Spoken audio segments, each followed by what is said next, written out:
city that he builds shall bear my name. The woman that he loves shall bear my child. So it shall be written. So it shall be done. Ramsés es un personaje muy maligno y testarudo durante toda la película, y aún así te cae bien, gracias a la personalidad de Jules. Jules era un hombre calvo, que tuvo la valentía y la seguridad de presentarse totalmente calvo y al mismo tiempo ser uno de los hombres más sensuales de todos los tiempos. Aún lo consideran así. No sé si él sabía cuán misterioso era. Solo sé que hipnotizaba a la gente, los encantaba y los podía dominar. I'll tell you what I can do. I can kill the first man who so much as whispers a word about giving up. The very first man, so help me, I'll blow his head off. He was the king. Él era el rey. Al verlo frente a frente, inmediatamente sentías el aura de estar en presencia de una gran estrella, de un gran actor sólido y magnético. A great, solid, magnetic person. Yul Brynner nunca paraba. It never stopped. Jules Brynner, el hombre que fue rey.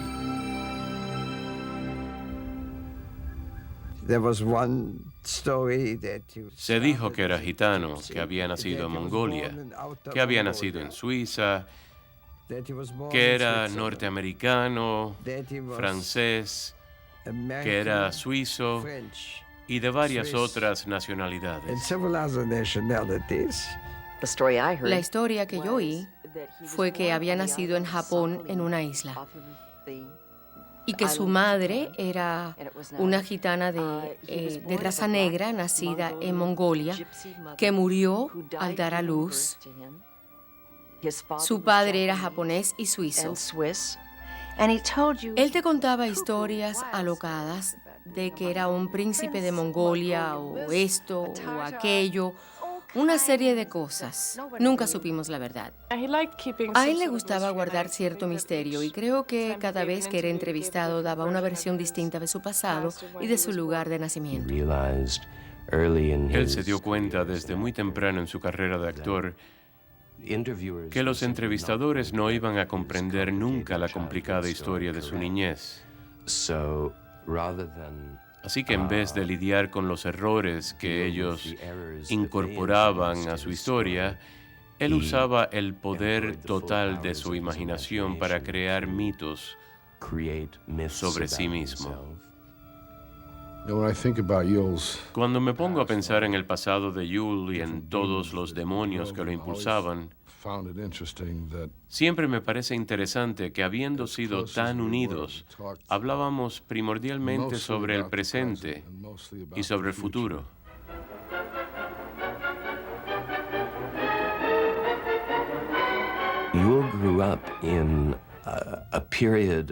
Jules creció en un periodo de un caos extraordinario y en un lugar de violencia desgarradora. Él creció en Vladivostok y en una región cerca del este de Siberia, en una época cuando la Revolución Rusa se propagaba hacia el este de Rusia. Boris, el padre de Yul, abandonó a su madre Marusia cuando Yul tenía 7 u 8 años. Un momento definitivo en su vida fue cuando, después de haber anhelado por meses ver a su padre Boris en Shanghái,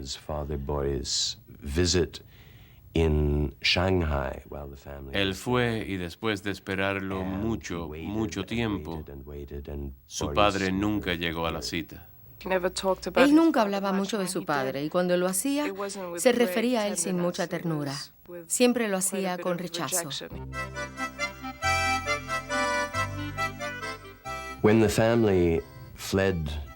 Cuando la familia escapó de China hacia París en la década de los 30, París era el centro del gran mundo blanco ruso. Su familia lo matriculó en una escuela muy famosa, estricta y muy bien establecida.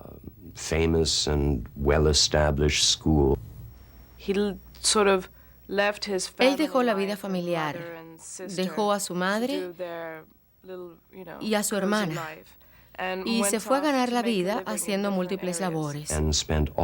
Y pasó todo el tiempo que pudo con familias gitanas que hacían actos variados en los restaurantes y clubes rusos. Jules ya había aprendido a tocar en el oriente la guitarra gitana de 7 cuerdas y los gitanos le enseñaron muchas canciones que él recordó siempre y que tocaba muy a menudo durante el resto de su vida. Por las noches tocaba su guitarra en los clubes gitanos.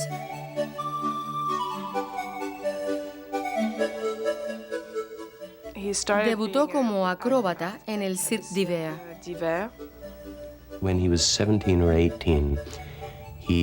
A los 17 o 18 años se cayó de un trapecio. Le dijeron que no volvería a caminar, pero de hecho regresó al circo después de un par de meses y aunque ya no podía hacer acrobacia, empezó a actuar como payaso. Y fue actuando como payaso como conoció a su gran profesor de actuación, Michael Chekhov, el cofundador del Teatro de Arte de Moscú, junto a Stanislavski, con quien Jules vino a América en el año 1941. Debido a su trabajo con Michael Chekhov, Jules decidió probar la actuación. No sé si realmente quería llegar a ser una estrella. Aún casi sin hablar inglés o muy poco, Jules empezó a interpretar pequeños papeles en producciones de Shakespeare que se realizaban en universidades o en teatros muy pequeños. Y al mismo tiempo, Jules manejaba el camión que transportaba el vestuario y escenografías de un pueblo a otro. Jules tendría 21 o 22 años de edad.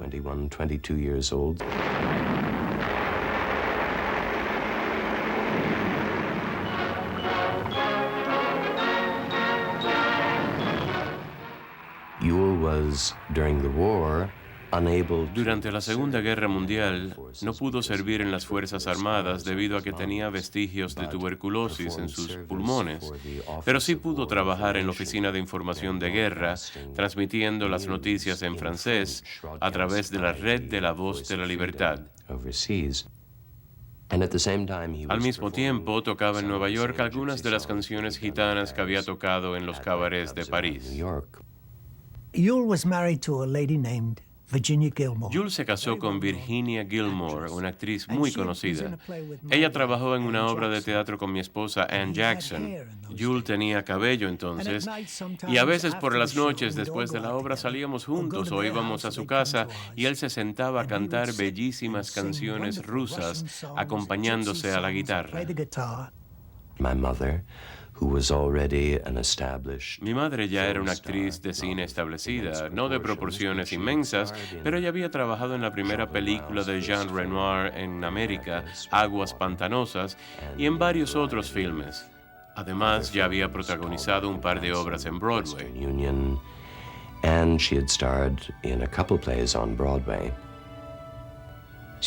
Era una belleza. Tenía todo lo que a él le gustaba en una mujer.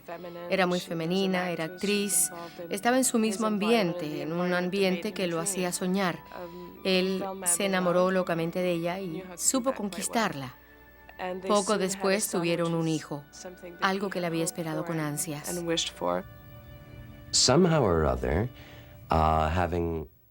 Aunque audicionó para algunos personajes como actor al inicio de la programación de la televisión en los años 46 y 47, solo consiguió trabajo dirigiendo algunos de los primeros programas de televisión de Estados Unidos.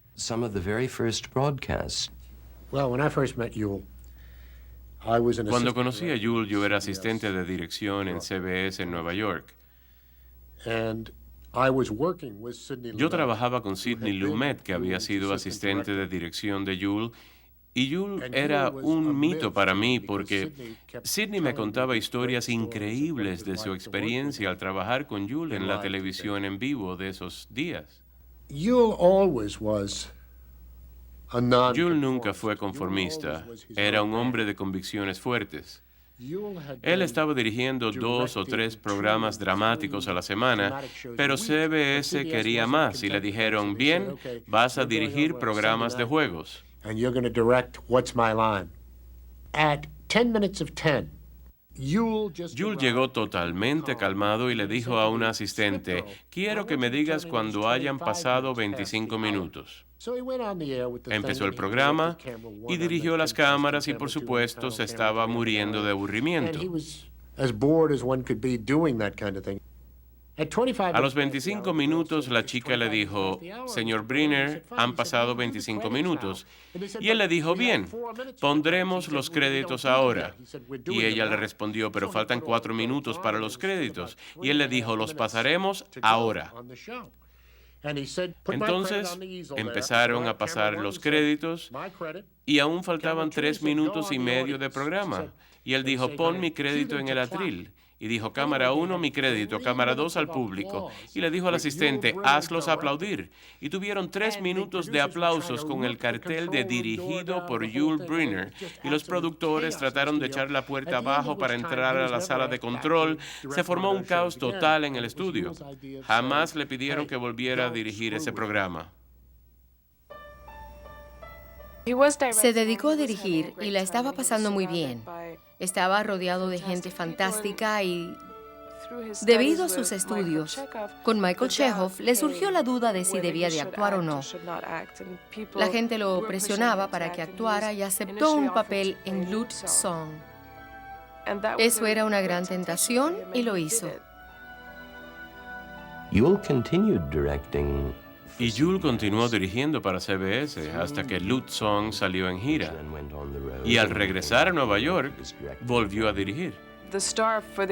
Gertrude Lawrence iba a ser la estrella de El Rey y Yo de Rodgers y Hammerstein. Ella era una actriz fantástica y una gran dama. Buscaban a su contrafigura y parece que mi padre fue a la audición con guitarra en mano, entró al escenario, se sentó y empezó a tocar la guitarra y a cantar canciones gitanas frente a Rodgers y Hammerstein y a un grupo de personas que no podían creer lo que estaban viendo. Gertrude Lawrence, who was, of course, Gertrude Lawrence era, sin duda, la estrella absoluta de esa obra cuando se estrenó. Su nombre estaba solo encima del nombre de la obra. El rey solo tenía una canción completa realmente, aunque participaba en 2, pero la música era virtualmente toda de Anna.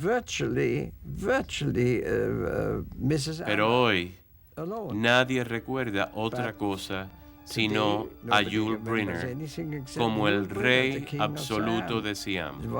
Es interesante que fue su amiga Irene Sharaff, la diseñadora del vestuario del Rey y Yo, quien le dijo un día, Jules, afeítate la cabeza. Y el resto es historia. Jules en realidad siguió dirigiendo para CBS durante un año mientras realizaba 8 representaciones a la semana en Broadway. El Rey y Yo fue un éxito increíble, un éxito tan inesperado que realmente impulsó su carrera de actor. Y fue algo que nadie hubiera podido resistir. You have been most ungrateful, Tony. He had done one film. Ya había hecho una película que es mejor olvidar, llamada Puerto de Nueva York. Oh, I swear it. You're a bad risk, Tony. A very bad risk.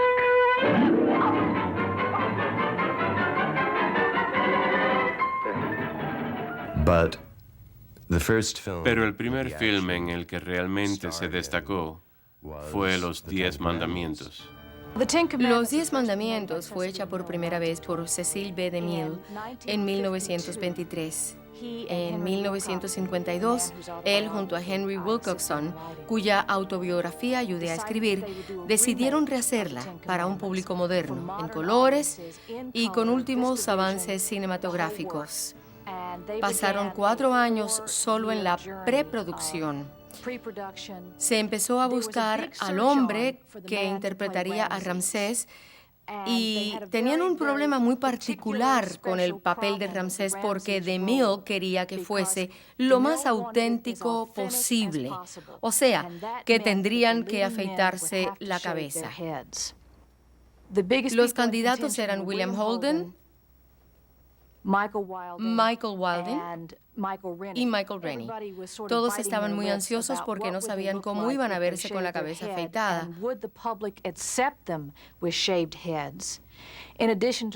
Además del hecho de que era vital que el actor usara maquillaje en los ojos, ya que era una forma de repeler insectos, y la ceguera era un gran problema en Egipto. DeMille estaba agonizando. Veía actores una y otra vez y no podía decidirse. Y entonces vio a Yul Brynner en El Rey y Yo.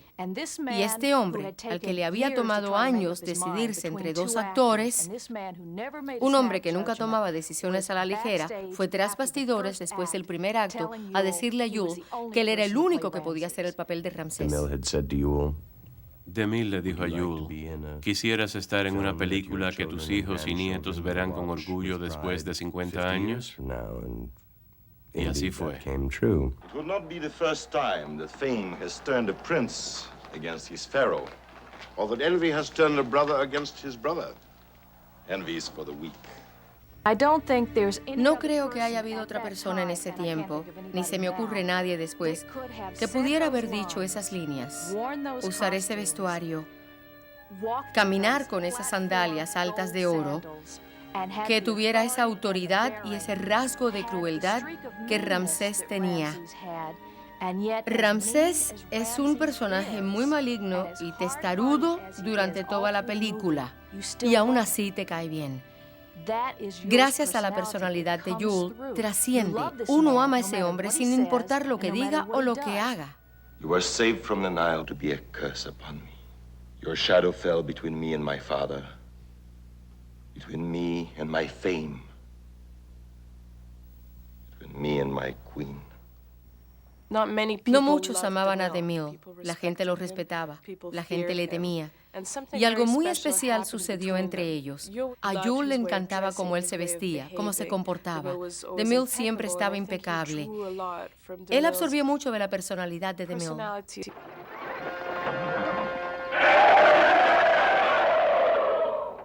Remember your firstborn. Death to the slaves. Death to their God.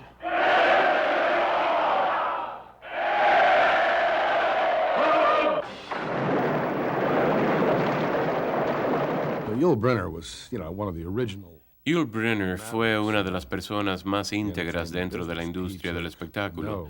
No aceptaba la falta de respeto de nadie, sin importar si era el dueño del estudio u otra estrella de gran magnitud. Tenía muy poca paciencia con los ejecutivos de los estudios, aquellos sin poder creativo ni intereses creativos. Él los consideraba parásitos y luchó contra ellos durante toda su carrera en el cine. How many grandchildren shall we have by now? How many? Ha! You don't answer that so fast. I make better question than she make answer. Ha! You are very difficult woman. Perhaps so, Your Majesty. But you'll observe care that head shall never be higher than mine. When I shall sit, you shall sit. When I shall kneel, you shall kneel, etc., etc., etc. Very well, Your Majesty. Él estaba en control y francamente no recuerdo que Walter Lang, nuestro director, le haya dicho otra cosa que párate ahí porque es donde está tu luz. No creo que nadie le podía decir nada sobre algún personaje que él no haya ya pensado, masticado, digerido y realizado.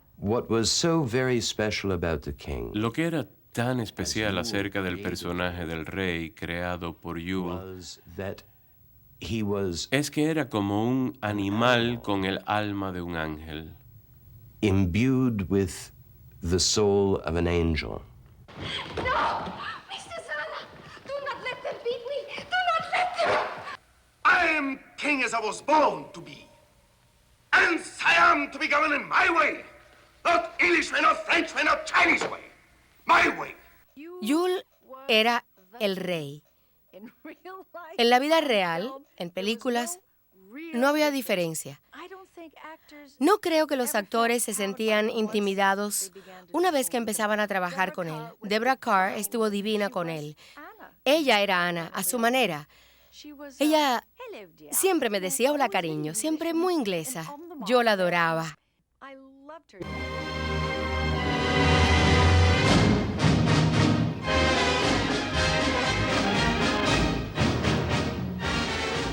En 1955, mi padre se preparaba para filmar Anastasia y por contrato, él tenía el derecho de escoger el elenco y su primera opción, para sorpresa de todos, fue Ingrid Bergman. Ingrid, por decisión personal, abandonó a su esposo por otro hombre y tuvo un hijo de ese otro hombre. Estaba en la lista negra de Hollywood. Jules luchó porque ella interpretara el papel porque él creía que era la actriz correcta y ganó la batalla. You want to know who you are, don't you? Yes.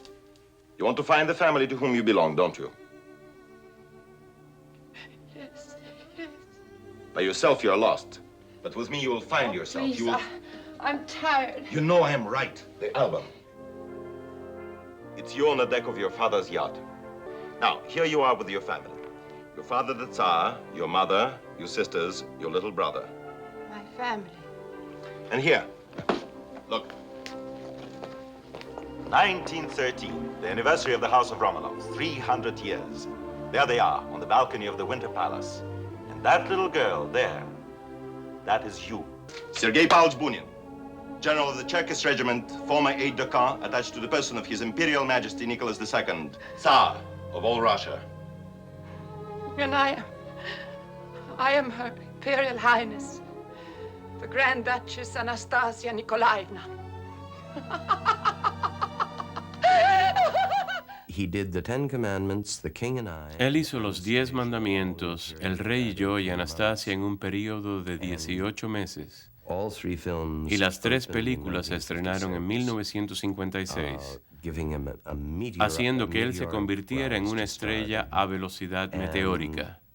He is one of the very few Él es uno de los performers pocos ever to have actores had que ha tenido 2 3 películas tan nominations as famosas Best dentro del Actor mismo año, y for también 2 tuvo el separate gran films, placer de que The su King and I coestrella en and Anastasia, Ingrid Bergman, and took great haya delight ganado su in the segundo fact that his Oscar como co-star mejor in actriz Anastasia, Ingrid por esa Bergman, actuación won her por la que él second tanto luchó. Academy Award for that performance. It's the biggest night of the year in Hollywood as Oscar steps into the spotlight. But he, Pero él, por supuesto, ganó el Oscar como mejor actor por El Rey y yo. I hope they didn't make a mistake. Espero que no se hayan equivocado al otorgarme este premio porque no lo voy a devolver.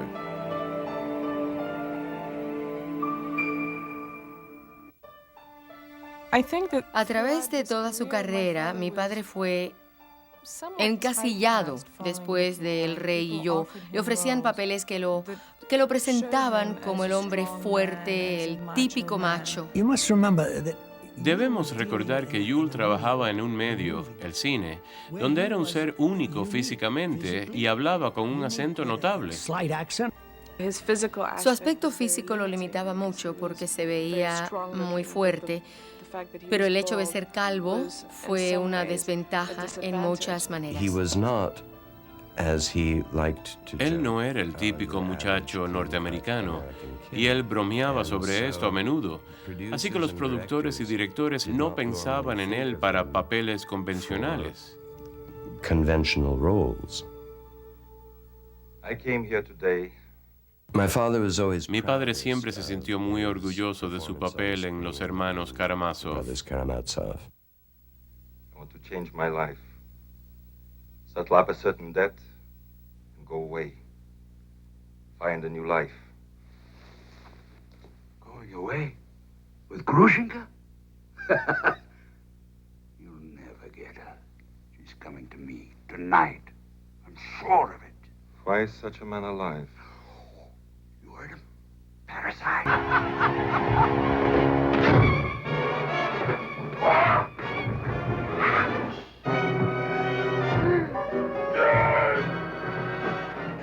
that madman.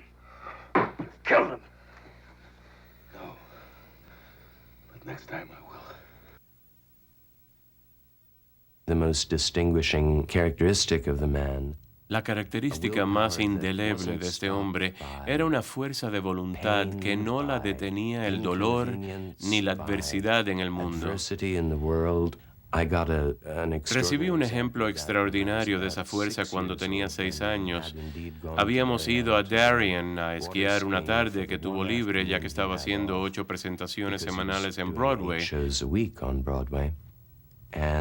Y su vestuarista, Don Larson, le lanzó una soga del bote que le pegó en la cabeza y le cortó la frente. Por supuesto, esto iba a arruinar nuestro día, pero no. Él abrió una caja de pesca que tenía, sacó un anzuelo y una piola de pescar, encontró cinta adhesiva y en un momento tomó el anzuelo, se cosió la frente y se puso la cinta adhesiva y volvió a saltar al agua para seguir esquiando.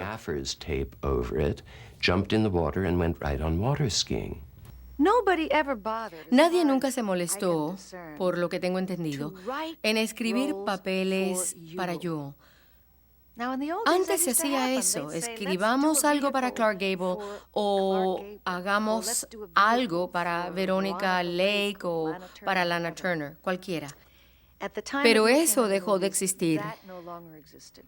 Nadie escribía libretos especiales para gente especial.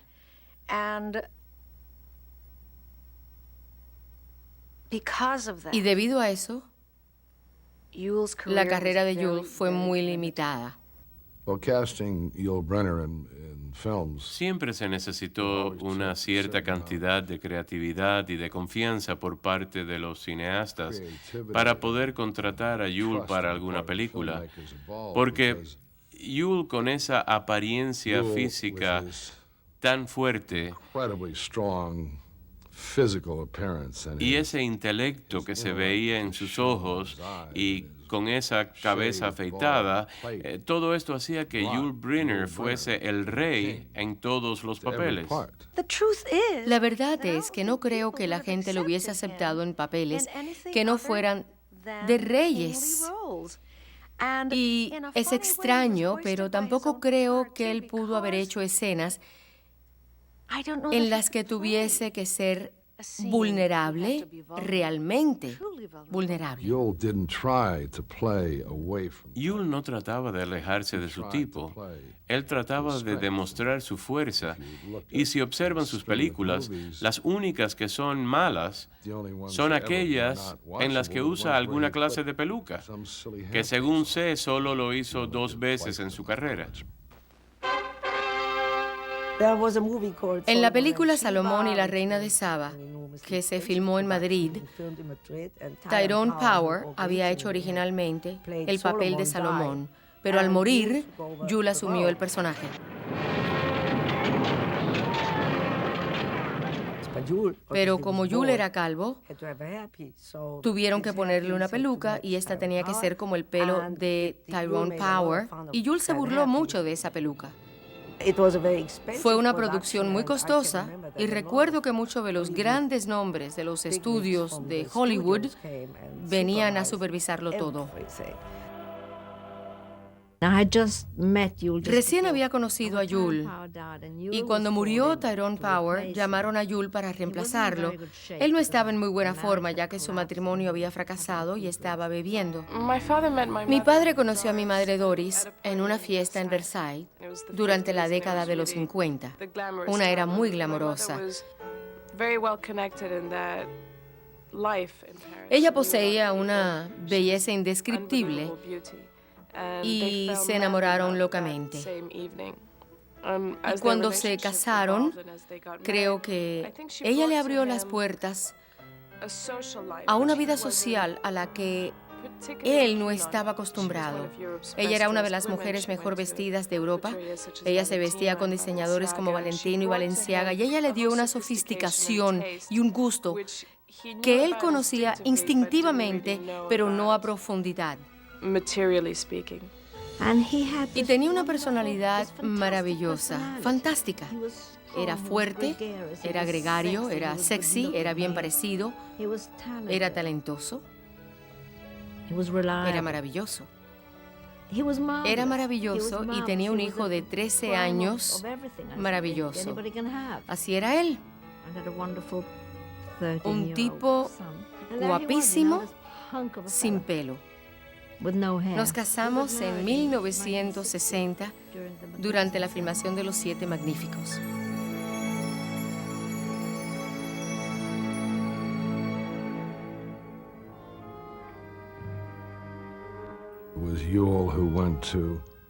Fue Yule quien visitó a Kurosawa y consiguió los derechos de Los Siete Samurái y los trajo a América. Se los vendió a United Artists y se convirtió en Los Siete Magníficos. New in town? Yeah. Where you from?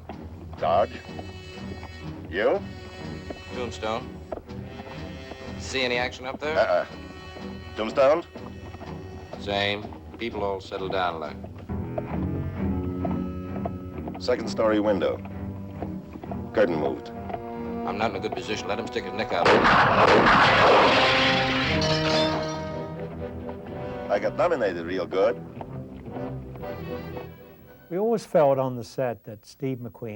Supimos desde el principio que Steve McQueen iba a convertirse en estrella, primordialmente por su actitud. Tenía cierta arrogancia.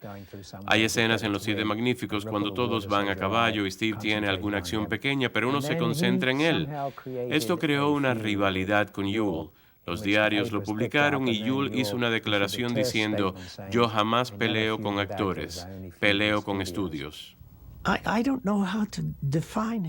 No sé cómo describir su habilidad de funcionar frente a la cámara. Él se sentía cómodo con la cámara porque conocía todos los lentes y todo sobre fotografía. Así que cuando se paraba frente a la cámara, él sabía exactamente dónde pararse, cómo moverse y qué hacer.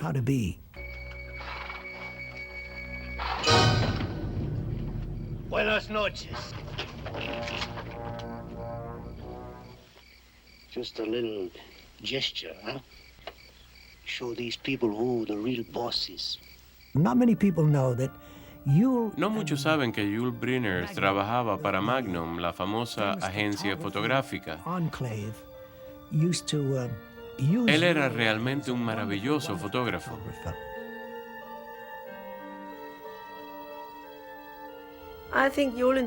Creo que Yule disfrutaba ser parte de ambos mundos. Él apoyaba a los más débiles y disfrutaba no ser parte de la sociedad establecida. Era su herencia gitana, pero al mismo tiempo él disfrutaba de todas las cosas que venían con la gloria de ser una gran estrella, que ir a fiestas, ir a Deauville, a jugar ruleta y manejar autos rápidos. Cuando Yule se fue de América y vino a vivir a Suiza, diciendo que ese era su país, que su papá era suizo, algo que nadie creía, él realmente quería ser suizo. Victoria nació en Suiza. Teníamos una casa junto al lago con perros y caballos y en realidad era una vida maravillosa. Esquiábamos en el lago. Él no era una persona muy deportiva, detestaba caminar y demás, pero le encantaba esquiar y era muy bueno. Lo hacía muy bien. Era increíble lo que podía hacer físicamente. Él era uno de los hombres mejores coordinados que he conocido. Con 60 años, aún podía subirse a una silla apoyado sobre solo una mano.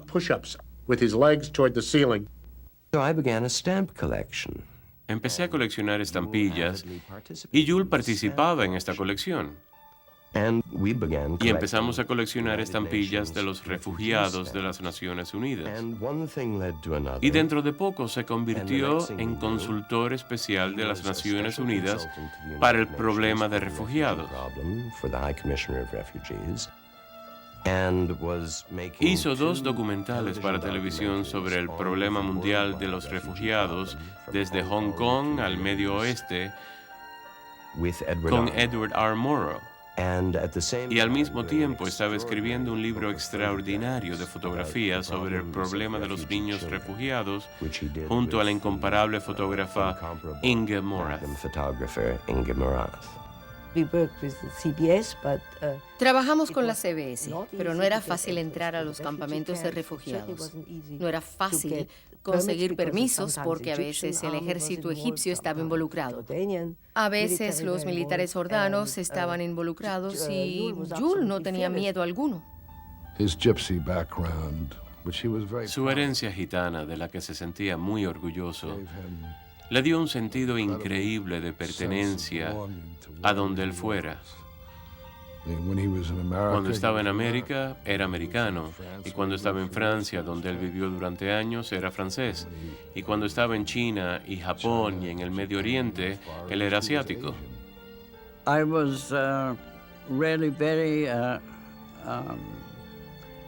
Realmente me emocioné mucho cuando me ofrecieron Taras Bulba, especialmente debido a que Yul Brynner iba a protagonizarla. Viajamos a Argentina a filmar la película. Your name? Taras Bulba, Colonel of the Umansky Cossack. Now, add a motion picture to the wonders of the world. Harold Hecht's Taras Bulba.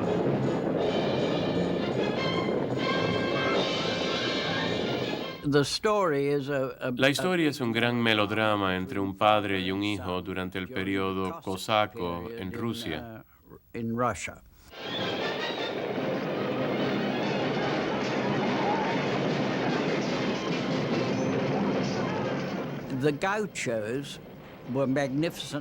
Los gauchos eran jinetes maravillosos y teníamos de 500 a 700 en una escena. Se les explicó que si se caían de los caballos, recibirían un pago extra.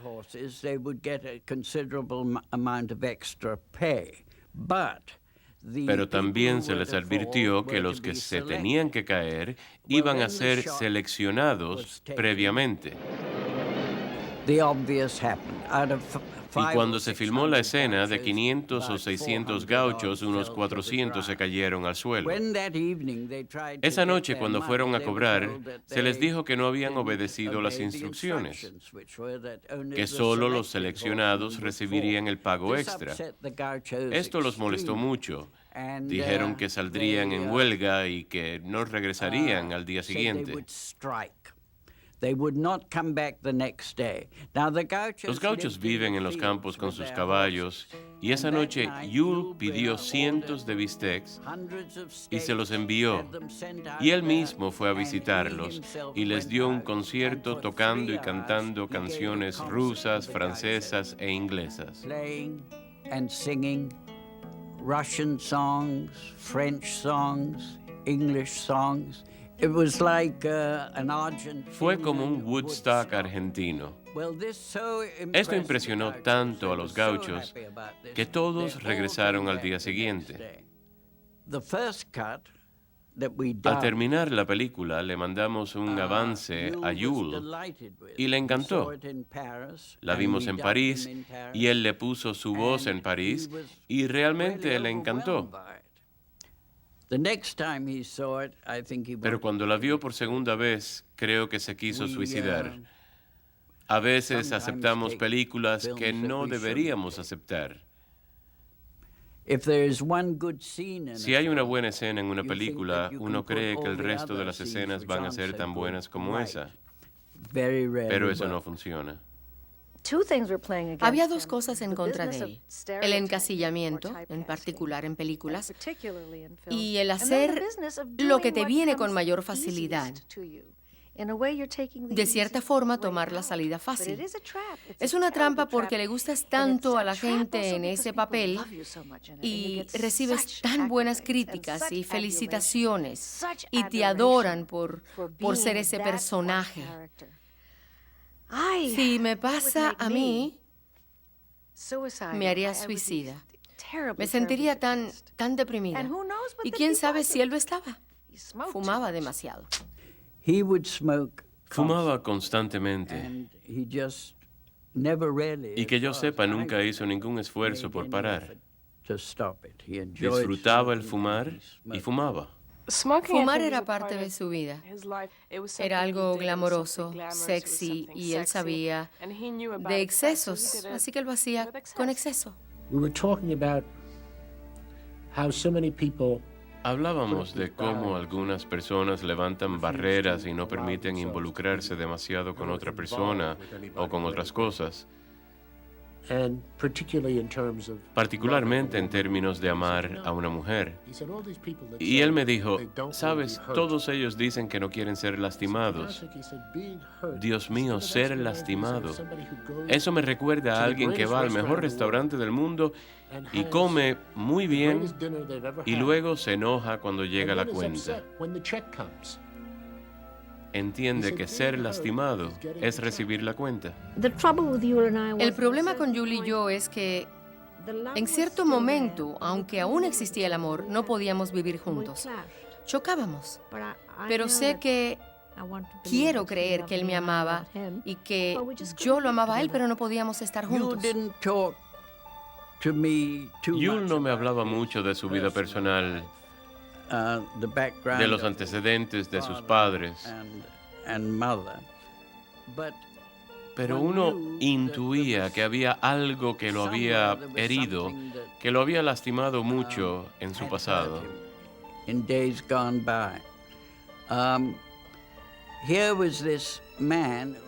Él era un hombre que, bueno, era el rey y que intimidaba a todo el que se ponía en contacto con él.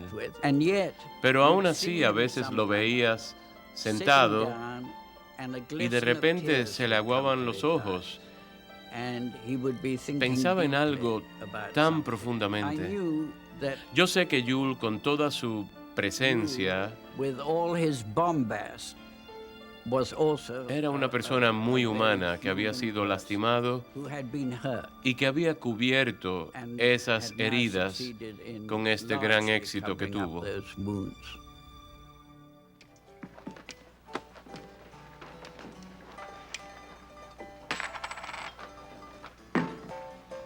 Stop it with your drink. You talk too much.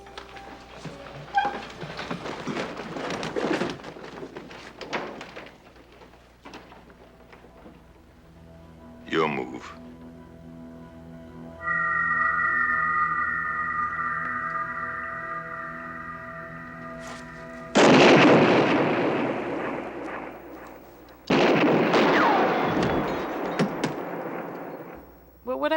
Lo que encuentro realmente impresionante es su capacidad de hacer el papel en Almas de Metal.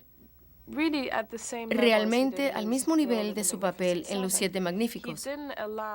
Él no permitió que la imagen de sí mismo cayera, aunque todas las señales exteriores señalaban que su ocaso se acercaba y atravesando una mala fase de su carrera.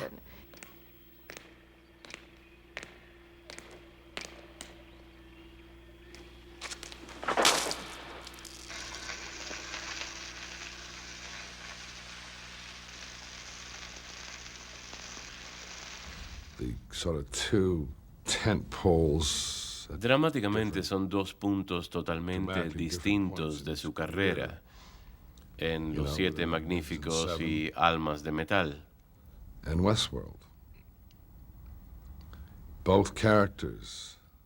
Ambos personajes son similares, ambos son hombres solitarios, hombres fuertes,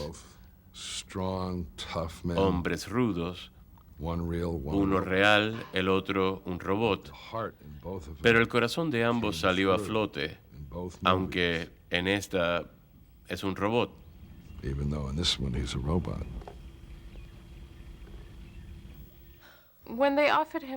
Cuando le ofrecieron el papel del Rey y yo para reponer la obra en Broadway, fue como un regalo de Dios. Él estaba esperando un papel, él quería hacer algo y de repente le presentan este material que era suyo. Durante el primer ensayo, lleno de la emoción de interpretar el papel de nuevo, cantó y gritó tan fuerte que dañó sus cuerdas vocales. La noche del debut en Indianápolis yo casi no lo conocía, pero yo era su coestrella y él tenía laringitis. Jamás había visto a nadie con tal laringitis. No podía ni susurrar. And so I proposed, having grown up. Yo les propuse, ya que había crecido tras bastidores con el rey y yo, y había oído y, bueno, había asistido personalmente a más de 500 representaciones, que yo podía proyectar mi voz desde una silla al lado del director de orquesta con un micrófono. Y su hijo Rock se sentó junto a la orquesta a leer las líneas y Jules gesticuló en el escenario. Y le dije, solo tiene que salir frente a ese público, señor Brenner. Quieren verlo a usted y usted es el rey y será el rey para ellos. Fui a verlo al camarín en el intermedio y nos abrazamos y Jules aún sin voz me susurró, tú debes hacer el papel del rey más viejo, Rock.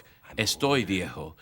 Tú estás haciendo un rey de 32 años, los que tienes, pero ahora yo soy un rey más viejo. Su comentario sobre hacer el papel del rey, cuando yo trabajé con él en los años 70, era que era muy joven cuando lo hizo en 1951 y que tuvo que maquillarse para el papel y que de repente ya no tenía que usar maquillaje. La segunda vez que debutó en Broadway fue un éxito increíble. La reacción de la crítica fue impresionante. Mantuvo el teatro lleno durante 2 años.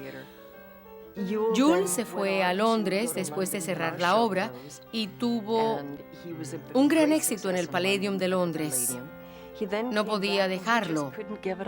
Era el gran gozo de su vida. Y lo hizo hasta prácticamente el día en que murió. La gente no sabía que cuando bailábamos Shall We Dance, él hacía un gran esfuerzo por no cojear. Él cojeaba mucho fuera del escenario, pero cuando aparecía en el escenario como el rey de Siam, el rey no cojeaba, así que él no cojeaba. Es difícil establecer dónde terminaba el rey y dónde empezaba Jules Brenner, porque él vivía realmente ese papel y adoraba el papel del rey. Tenía una larga lista de deseos especiales que le pedía a los productores y uno de estos era que tenían que darle un auto del año, una limusina, último modelo.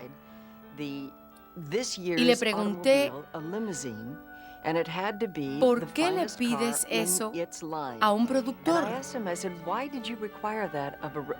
Y me dijo, querida, ¿te imaginas la clase de auto que me daría un productor si no le pido uno en específico? ¿Cuán desilusionados estarían mis admiradores si al salir del teatro me ven saliendo en un viejo Ford en vez de salir en una limusina digna del rey de Siam? Todo era una broma para él. Todo era parte del papel que le gustaba interpretar. Le encantaba el hecho de ser una estrella. Le encantaba el hecho de que le enviaran una limusina, que él estaba ganando tanto dinero porque provenía de un lugar donde no había dinero. A Jules le gustaba vivir bien, pero creo sinceramente que si se le hubiera acabado todo, hubiese vivido bien también. Jules Brenner poseía ese papel. Creo que más que cualquier actor que haya conocido en tiempos modernos. Él trabajaba en ese saludo del rey y yo, que es uno de los saludos de obras de teatro más famosos que he visto. Ensayaba ese saludo por horas para que fuera especial. Siempre me decía, es un saludo muy difícil. Después de todo, tengo que volverlo a traer a la vida para ese público. Acabo de morir y ahora tengo que saludar. Y claro, era un saludo impresionante, absolutamente increíble.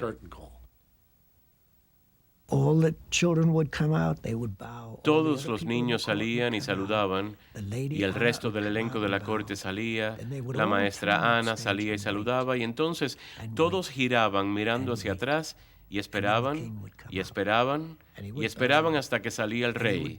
Y saludaba, siempre preparando y preparando a todos hasta el momento en que levantaba súbitamente los brazos y el público casi saltaba de sus asientos. Fue muy interesante verlo lidiar con el rey y yo. Era casi como un corset. Era algo que lo apuntalaba.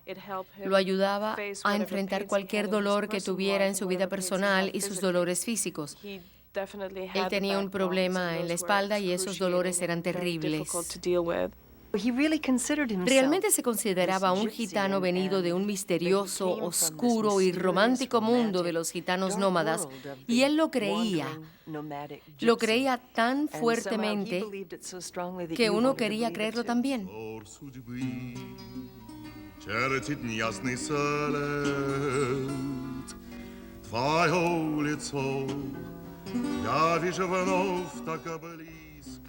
De mi infancia recuerdo principalmente su inmensa mano tomando mi pequeña mano y dándome valor para todo.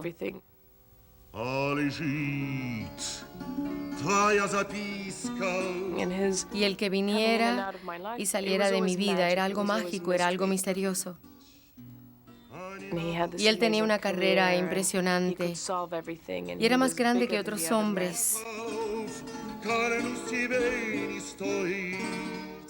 Era un momento mágico cuando él aparecía en mi vida.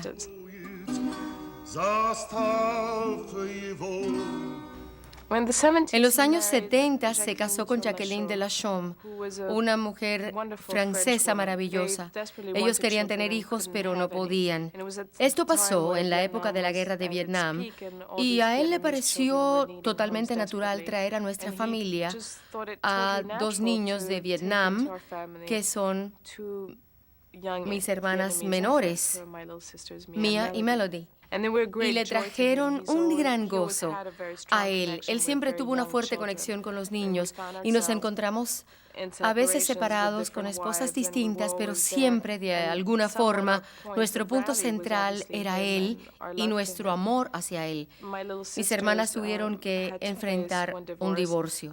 Yo me enfrenté a 2 divorcios, el de mi madre y después de estar acostumbrándome a Jacqueline, su tercera esposa, otro divorcio.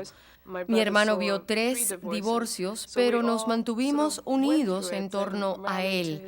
Nuestro tiempo con él era algo muy especial. Él amaba a sus hijos. Sé que estaba dedicado a sus 2 esposas, a las que yo conocí, las 2 últimas. Una maravillosa dama francesa, Jacqueline de la Chaume, y luego Kathy Brenner, que trabajó con él como bailarina en El Rey y Yo durante su última gira. Él tenía todas las pasiones y apetitos y elegancia enorme de un hombre muy seguro. Muy pocos de los que he conocido han sido tan hombres y tan seguros de su masculinidad como Brenner. Recuerdo que hablábamos sobre relaciones y cómo se extraña a la gente y él me dijo, recuerda esto, naces solo, vives solo y mueres solo. Lo que vivas en el medio es un favor. Recuerdo muy bien la noche que me llamó y me dijo, no tengo buenas noticias. Y le dije, ¿qué pasa? Me dijo, tengo cáncer de pulmón. Le pregunté, ¿en qué estado está? Y me dijo, me dan 3 meses de vida.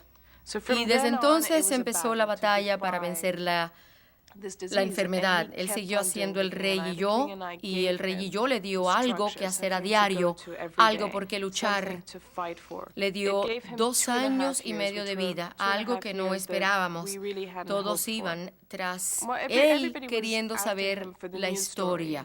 Era un hombre muy conocido que tenía cáncer, que lo había anunciado oficialmente y que seguía trabajando. Se presentó en 60 Minutes. Fue algo que él siempre pensó, la idea de hacer un comercial. Realmente quise hacer un comercial cuando supe que estaba tan enfermo y que tenía poco tiempo. Quería hacer un comercial que dijera: ahora que ya no estoy con ustedes, les digo que no fumen. Sobre todo, no fumen. Si no hubiera fumado, no estaría hablando del cáncer. Estoy convencido de esto.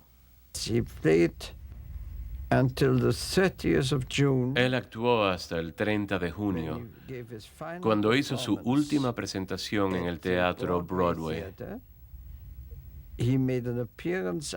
Después de esa presentación fue a una fiesta donde saludó a su público.